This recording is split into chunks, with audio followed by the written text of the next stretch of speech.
Nosso evangelho de hoje é Mateus 21, de 33 a 43, de 45 a 46. Naquele tempo, dirigindo-se Jesus aos chefes dos sacerdotes e aos anciãos do povo, disse-lhes: Escutai esta outra parábola. Certo proprietário plantou uma vinha, pôs uma cerca em volta, fez nela um lagar para esmagar as uvas e construiu uma torre de guarda. Depois arrendou a vinhateiros e viajou para o estrangeiro. Quando chegou o tempo da colheita, o proprietário mandou seus empregados aos vinhateiros para receber seus frutos. Os vinhateiros, porém, agarraram os empregados, espancaram a um, mataram a outro e ao terceiro apedrejaram. O proprietário mandou de novo outros empregados, em maior número do que os primeiros, mas eles os trataram da mesma forma. Finalmente, o proprietário enviou-lhes o seu filho, pensando: ao meu filho eles vão respeitar. Os vinhateiros, porém, ao verem o filho, disseram entre si: este é o herdeiro. Vinde, vamos matá-lo e tomar posse da sua herança. Então agarraram o filho, jogaram-no para fora da vinha e o mataram. Pois bem, quando o dono da vinha voltar, o que fará com esses vinhateiros? Os sumos sacerdotes e os anciãos do povo responderam: com certeza mandará matar de modo violento esses perversos e arrendará a vinha a outros vinhateiros, que lhe entregarão os frutos no tempo certo. Então Jesus lhes disse: vós nunca lestes nas Escrituras a pedra que os construtores rejeitaram, tornou-se a pedra angular. Isto foi feito pelo Senhor e é maravilhoso aos nossos olhos? Por isso eu vos digo, o reino de Deus vos será tirado e será entregue a um povo que produzirá frutos. Os sumos sacerdotes e os fariseus ouviram as parábolas de Jesus e compreenderam que estava falando deles. Procuraram prendê-lo, mas ficaram com medo das multidões, pois elas consideravam Jesus um profeta. Palavra da salvação. Escutai esta parábola: certo proprietário plantou uma vinha. A parábola inicia com um imperativo importante: escutai. Jesus exige atenção profunda. É como se dissesse: prestem bem atenção ao que lhes vou falar. Em seguida, vem a lista de nomes que formam o quadro parabólico: um certo proprietário, uma vinha, vinhateiros, colheita, empregados, espancamento, assassinato, apedrejamento, filho, herdeiro, herança. Ao falar o termo vinha, um dos grandes temas da Sagrada Escritura, de imediato seus ouvintes, principalmente os fariseus, percebem tratar-se de Israel. Basta conferir Isaías 5, de 1 a 7, chamado de Vinha do Senhor, num dos mais belos poemas do Antigo Testamento. O pai é o proprietário, a vinha, o reino de Deus, os vinhateiros, os representantes de Israel, os empregados enviados, os profetas, os de antes e os do pós-exílio da Babilônia, que foram espancados, muitos assassinados e apedrejados pelas lideranças do povo de Deus. O Filho é Jesus Cristo, que aparece na parábola num sinal claro de sua divindade, que também será rejeitado pelos sacerdotes do judaísmo, pelos escribas, doutores da lei e fariseus. Será morto. O Filho de Deus sofrerá a mesma sentença dos profetas. A resposta de Deus para esse povo é que o reino lhe será tirado e entregue a outro povo. Que povo? Ao povo constituído através da fé e do batismo, inserido no corpo de Cristo pela ação do Espírito Santo. Esse texto diz bem a realidade no contexto de Jesus. Muitos ricos latifundiários estrangeiros arrendavam suas terras na Galileia a pessoas do lugar, agricultores, capazes de tornar a terra frutífera. O dado lastimável é que, morrendo o proprietário, sem deixar herdeiros, sua terra passava para o primeiro ocupante. Tal lei abria espaço para a possibilidade de eliminar o herdeiro, por causa da ambição desmedida pela posse da terra. Tal realidade, trazida pelo texto, reflete a condição de herdeiro de Jesus enviado pelo Pai, com a finalidade de salvar a todos, a sua vinha, tomando posse dela. Mas, infelizmente, os arrendatários tomaram posse da religião, da fé e do povo, usando-os em benefício próprio para satisfação pessoal. O que deveria ser libertação tornou-se prisão dos inocentes, dos justos e sonhadores da paz.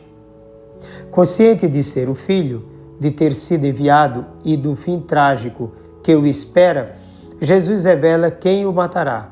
Neste caso, além da responsabilidade devida ao pecado e à política romana, há também a responsabilidade dos dirigentes de Israel, que foram incapazes de produzir os frutos da justiça e do direito queridos por Deus.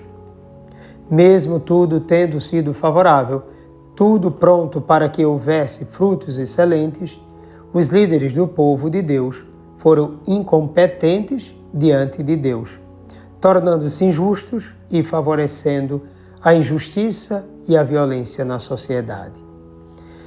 Tratando da realidade trágica diante de Deus por parte dos homens, que deveriam ser responsáveis pelo bem salvífico de todos, o texto não quer, em primeiro lugar, acentuar a morte, mas evidenciar, por meio da história da salvação, toda uma presença e cuidado de Deus para a condução da história em vista de sua realização em Jesus Cristo, mediante sua morte e ressurreição, que é o ponto culminante do texto.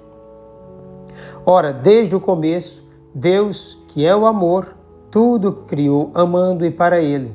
Fez especialmente o ser humano como sua imagem e semelhança. Deu-lhe a graça de responder-lhe livremente no amor. No entanto, quis esse homem usurpar a criação, afastando do seu Criador para impor sua pseudo-justiça e desorganização social, provocando assim a violência, a injustiça e morte entre os irmãos, uns explorando os outros da mesma forma mais desumana possível. O homem criado para o amor e para a vida de comunhão com Deus, ao Senhor fez indiferença e construiu um mundo próprio de ódio, indignidade e morte. O mesmo se diga da realidade de Israel, a vinha amada do Senhor. Ela que deveria produzir o bom vinho, apodreceu em seus pecados, não produziu os frutos esperados e, ao invés de vinho, ofereceu apenas o vinagre da nova realidade lamacenta. Ainda há esperança para esse povo? Certamente, mediante a encarnação, morte e ressurreição de Jesus. Dá-se a criação da Igreja, novo povo de Deus, por vontade de Deus e ação do Espírito Santo. Como foi dito acima, o novo povo é aquele nascido pela fé e pelo batismo, inserido no corpo de Cristo, feito participante da natureza de Deus, livre da mancha do pecado original, divinizado, feito filho no Filho e com a missão de levar, pelo testemunho da própria vida e pela ação do Espírito de Deus, o Evangelho a toda criatura. Cabe a cada discípulo ser e viver sua condição voltado para o Pai. Por meio do Filho, no Espírito, ser totalmente para Deus e para o bem dos irmãos, ser um verdadeiro dom sem medo da morte, interessado apenas na herança eterna. O cristão não deve ter saudade do antigo Israel. Alguns, quando aprofundam um pouco o estudo do Antigo Testamento, sentem uma certa vontade de participar daquela realidade e até tornam-se judeus. Ao fazer essa escolha, a pessoa demonstra que não entendeu nada da vida, da pessoa e da missão de Jesus Cristo.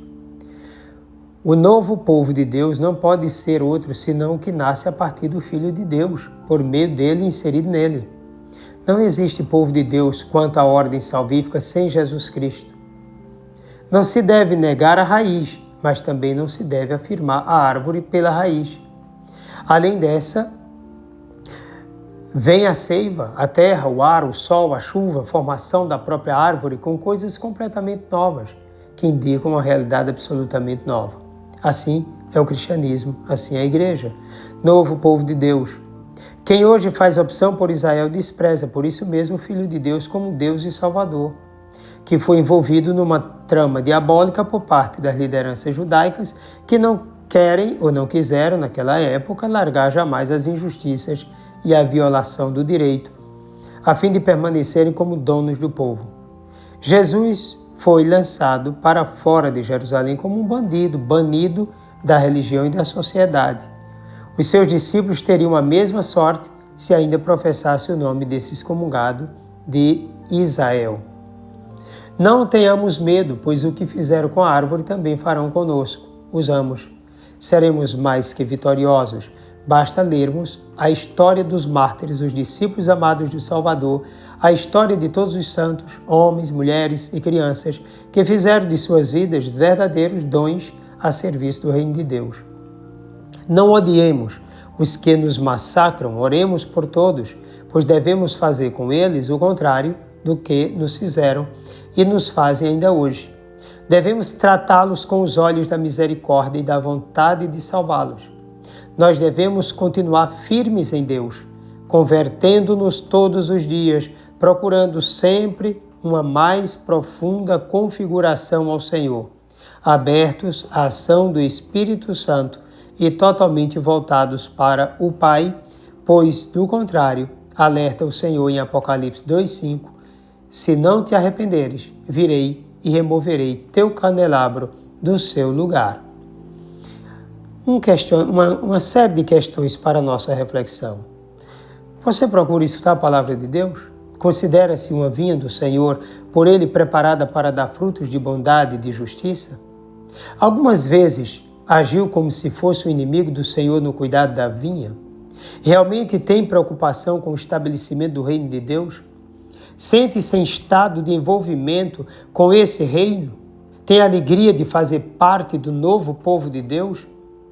Não esqueça que os que foram criados para amar Deus deram-lhe as costas, usurpando o mundo para si. Os que governam o povo de Deus procuraram também usurpar esse povo para si mesmos. Muitos que recebem o poder até hoje agem dessa forma no mundo inteiro. Seja vigilante consigo mesmo. O pecado cega diante da beleza querida por Deus para os seus, pois os fez como imagem e semelhanças suas e para a comunhão consigo. Desça sobre ti a bênção do Deus Todo-Poderoso, Pai, Filho e Espírito Santo. Um forte e carinhoso abraço.